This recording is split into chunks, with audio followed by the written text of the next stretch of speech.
Hello friends, Anshu की पाठशाला में आप सबका स्वागत है। जैसे कि 17वीं बीपीएससी पीटी होने वाली है, उसके लिए हम यहाँ एक करंट अफेयर की सीरीज प्रारंभ कर रहे हैं, जिसकी आगे कंटिन्यू वीडियो आते रहेंगे। तो चलिए शुरू करते हैं। 25 जनवरी 2024 को केंद्र सरकार ने बिहार के बिंदेश्वर पाठक को सामाजिक क्षेत्र में उत्कृष्ट योगदान देने के लिए भारत के किस नागरिक सम्मान से सम्मानित करने की घोषणा की है? तो इसका आंसर हो जाएगा पद्म विभूषण पुरस्कार। नेक्स्ट क्वेश्चन, 25 जनवरी 2024 को केंद्र सरकार द्वारा बिहार के चंद्रेश्वर प्रसाद ठाकुर को मेडिसिन क्षेत्र में उत्कृष्ट योगदान देने के लिए भारत के किस नागरिक सम्मान से सम्मानित करने की घोषणा की गई है? तो वो हो जाएगा पद्म भूषण पुरस्कार।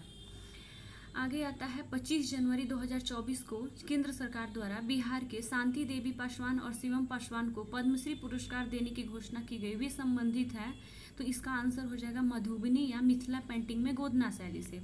यहाँ ध्यान देने वाली बात है कि अभी हाल ही में 2024 में बिहार के कुल कितने व्यक्तियों को जो है वो पद्म पुरस्कार प्रदान किया गया है? तो कुल 7 व्यक्तियों को पद्म पुरस्कार प्रदान किया गया है, जिसमें एक को पद्म विभूषण, एक को पद्म भूषण और 5 को जो है वो पद्मश्री से पुरस्कार से सम्मानित किया गया है। पद्म विभूषण से कौन? तो बिंदेश्वर पाठक हैं, जो कि सामाजिक क्षेत्र में उत्कृष्ट योगदान देने के लिए प्रदान किया गया है।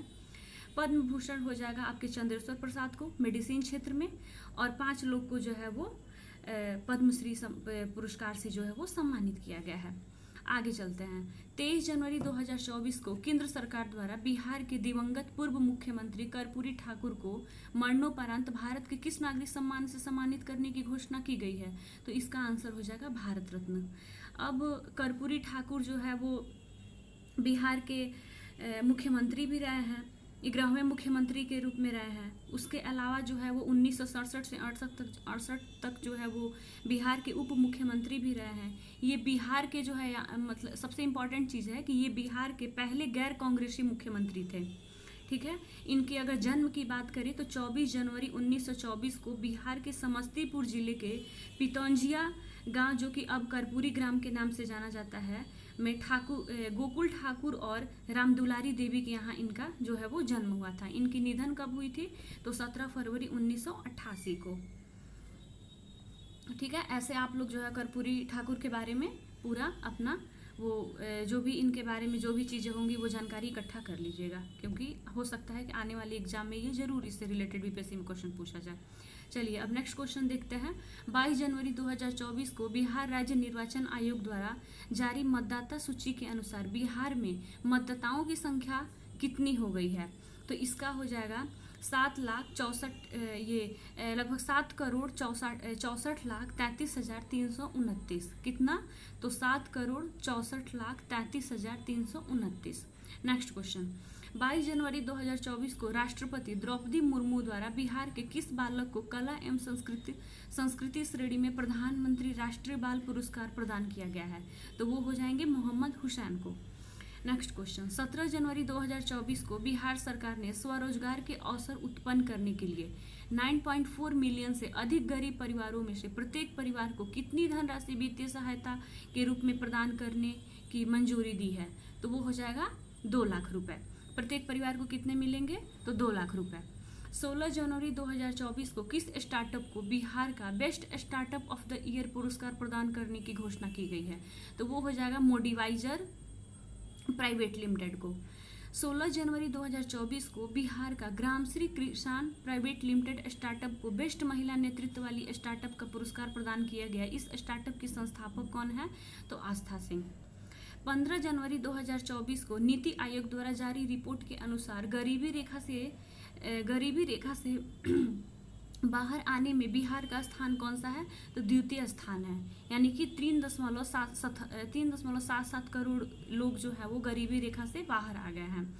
नेक्स्ट क्वेश्चन, 15 जनवरी 2024 को बिहार सरकार ने वायु प्रदूषण के स्रोतों की पहचान करने के लिए किस जिले में वास्तविक समय स्रोत विभाजन अध्ययन या रियल टाइम सोर्सेज अपॉर्चमेंट स्टडी करने का निर्णय लिया है? तो ये हो जाएगा आपका मुजफ्फरपुर और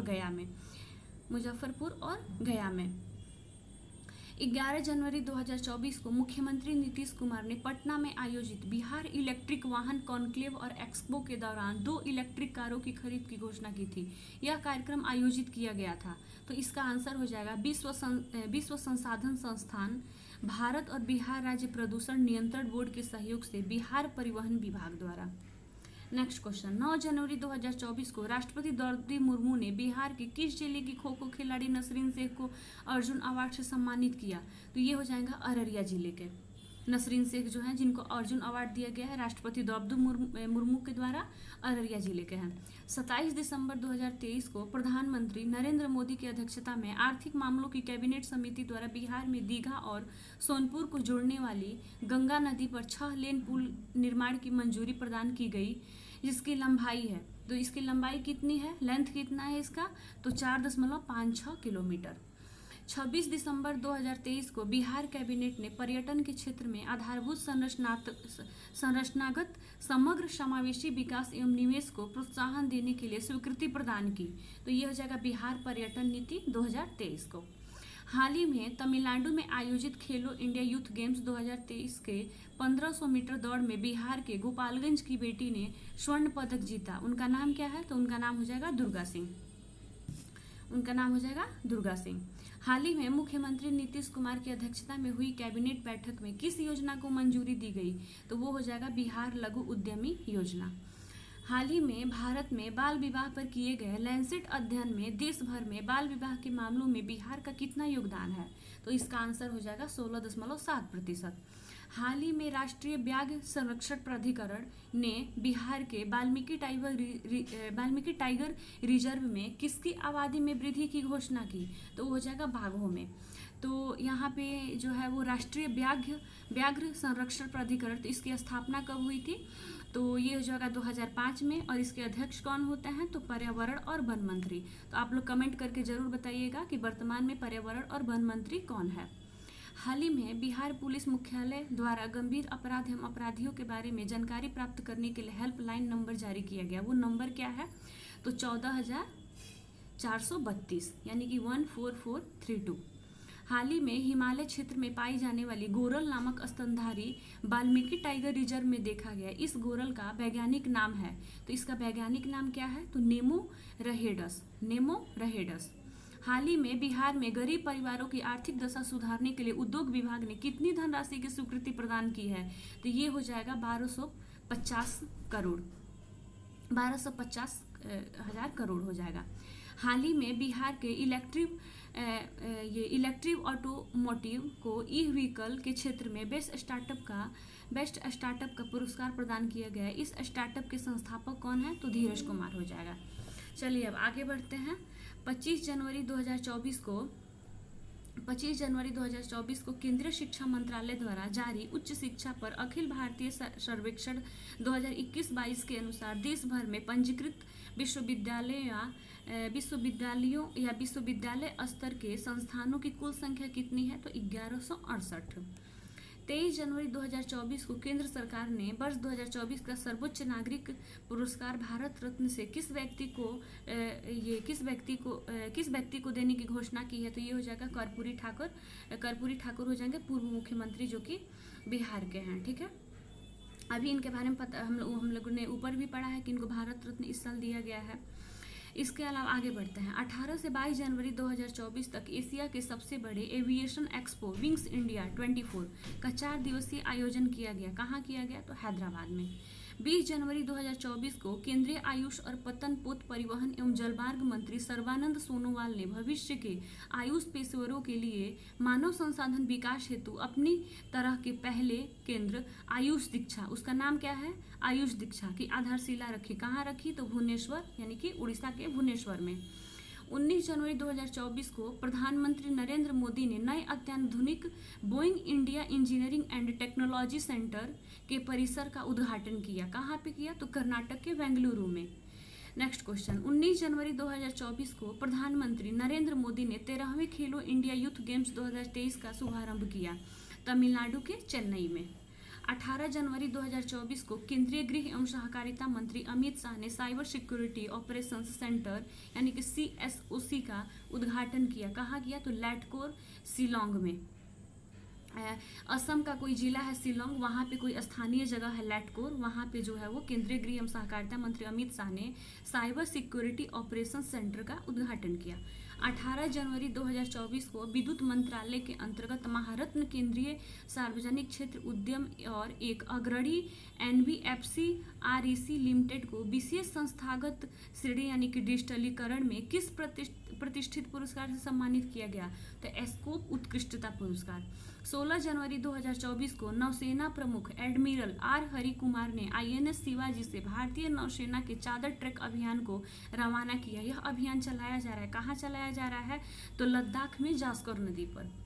15 जनवरी 2024 को संपन्न हुए 14 दिवसीय भारत यूएई संयुक्त सैन्य अभ्यास डेजर्ट साइक्लोन किन दो देशों के बीच का संयुक्त अभियान है? तो भारत और यूएई यानी कि यूनाइटेड अरब एमिरेट्स यानी कि संयुक्त अरब अमीरात के पहले संस्करण का आयोजन किया गया। कहाँ पे किया गया? तो राजस्थान के महाजन में। नेक्स्ट क्वेश्चन, 12 जनवरी 2024 को भारत संयुक्त राज्य अमेरिका व्यापार नीति फोरम की 14वीं मंत्रिमंडलीय स्तरीय बैठक कहाँ आयोजित की गई? तो नई दिल्ली में। हमारी जो राजधानी है नई दिल्ली, वहीं पे क्या हुई? तो भारत संयुक्त राज्य अमेरिका व्यापार नीति फोरम की 14वीं मंत्रिमंडलीय स्तरीय बैठक की आयोजन किया गया। 12 जनवरी 2024 को प्रधानमंत्री नरेंद्र मोदी ने 27वें राष्ट्रीय युवा महोत्सव का उद्घाटन किया। कहाँ किया? तो महाराष्ट्र के नासिक में। 8 जनवरी 2024 को किस देश ने अस्थायी ऊर्जा समाधान क्षेत्र में भारत के साथ सहयोग को बढ़ाने के उद्देश्य से ग्रीन फ्यूल्स अलायंस इंडिया यानी कि जिसका शॉर्ट फॉर्म क्या है GFAI के लॉन्च की घोषणा की? कहाँ की? तो डेनमार्क। किसने की? तो डेनमार्क ने। 29 दिसंबर 2023 से 7 जनवरी 2024 तक राष्ट्रीय दिव्यांगजन वित्त और विकास निगम के तहत केंद्रीय सामाजिक न्याय तथा अधिकारिता मंत्रालय के दिव्यांगजन सशक्तिकरण विभाग द्वारा देश भर में दिव्यांग उद्यमियों या कारीगरों के उत्पाद एवं शिल्प कौशलों को प्रदर्शित करने के लिए एक कार्यक्रम दिव्य कला मेला का आयोजन किया गया। कहाँ पे किया गया? तो गुजरात के सूरत में। चलिए आगे बढ़ते हैं। 3 जनवरी 2024 को प्रधानमंत्री नरेंद्र मोदी ने लक्षद्वीप के कवारती में कोची लक्षद्वीप द्वीप समूह सबमरीन ऑप्टिकल फाइबर कनेक्शन परियोजना का उद्घाटन किया। परियोजना में लक्षद्वीप के कुल कितने द्वीपों तक सबमरीन केबल कनेक्टिविटी प्रदान की गई है? तो कुल 11 द्वीप तक। हाल ही में पेट्रोलियम निर्यातक देशों के संगठन यानी कि ओपेक से अलग होने की घोषणा करने वाला देश कौन सा है? तो अंगोला। नेक्स्ट क्वेश्चन देखते हैं। 3 जनवरी 2024 को केंद्रीय आयुर्वेदीय विज्ञान अनुसंधान परिषद द्वारा भारतीय चिकित्सा प्रणाली के लिए राष्ट्रीय आयोग के सहयोग से देश भर के आयुर्वेद शैक्षणिक संस्थानों या अस्पतालों के साथ आयुर्वेद के प्राथमिकता वाले क्षेत्रों में मजबूत नैदानिक अध्ययन को बढ़ावा देने के लिए शुरू किया गया कार्यक्रम है। तो कार्यक्रम कौन सा है? तो स्मार्ट 2.0। 1 जनवरी 2024 को जारी वित्त मंत्रालय के नवीनतम आंकड़ों के अनुसार अप्रैल 2023 की अवधि के दौरान सकल GST संग्रह 12% की वार्षिक वृद्धि के साथ पहुंच गई है। तो 12% की वार्षिक वृद्धि के साथ कितनी पहुंच गई है? तो 14.97 लाख करोड़। 1 जनवरी 2024 को केंद्रीय कृषि एवं किसान कल्याण मंत्रालय द्वारा विकसित गांव विकसित भारत थीम पर किसान समागम यानी कि कृषि मेला सह प्रशिक्षण कार्यक्रम का आयोजन किया गया। तो झारखंड के खरसावां में। 31 दिसंबर 2023 को केंद्र सरकार ने संविधान के अनुच्छेद 280(1) के अनुसरण में 16वें वित्त आयोग का गठन किया है। 16वें वित्त आयोग के अध्यक्ष कौन है? तो डॉक्टर अरविंद पनगड़िया। 30 दिसंबर 2023 को केंद्रीय गृह एवं सहकारिता मंत्री अमित शाह ने national cooperative dairy federation of India यानी कि NCDFI लिमिटेड के मुख्यालय का शिलान्यास किया गुजरात के गांधीनगर में। 29 दिसंबर 2023 को केंद्रीय पर्यावरण वन और जलवायु परिवर्तन तथा श्रम और रोजगार मंत्री भूपेंद्र यादव ने देश भर में वनोपजों की निर्बाध आवाजाही के लिए पूरे भारत में एक नेशनल ट्रांजिट पास सिस्टम यानी कि NTPS का शुभारंभ किया है। वह है वन नेशन वन पास। 27 से 29 दिसंबर 2023 तक मुख्य सचिवों का तृतीय राष्ट्रीय सम्मेलन आयोजित किया गया। कहाँ किया गया? तो नई दिल्ली में। नेक्स्ट क्वेश्चन, 28 दिसंबर 2023 को जारी कोयला मंत्रालय के नवीनतम आंकड़ों के अनुसार भारत का वित्तीय वर्ष 2023-24 के दौरान अप्रैल 2023 से 25 दिसंबर 2023 तक कोयला उत्पादन संचयी रूप से पहुंच गया है। कितना तक पहुंच गया है? तो 664.37 मिलियन टन तक।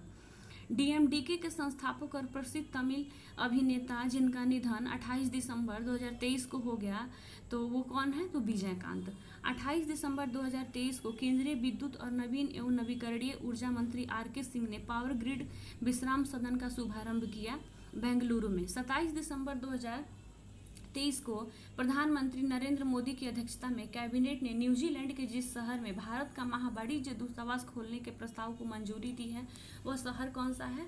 तो वो शहर हो जाएगा ऑकलैंड। चलिए फ्रेंड्स, तो हो गया आज का ये सीरीज कंप्लीट होता है। ऐसे ही आगे कंटिन्यू आते रहेंगे और आप लोग प्लीज़ अपना कमेंट आगे बताइएगा, क्या कमी है क्या वो है, सब आगे फिर और अच्छे से और आगे लेकर के आ जाएगा। Thank you.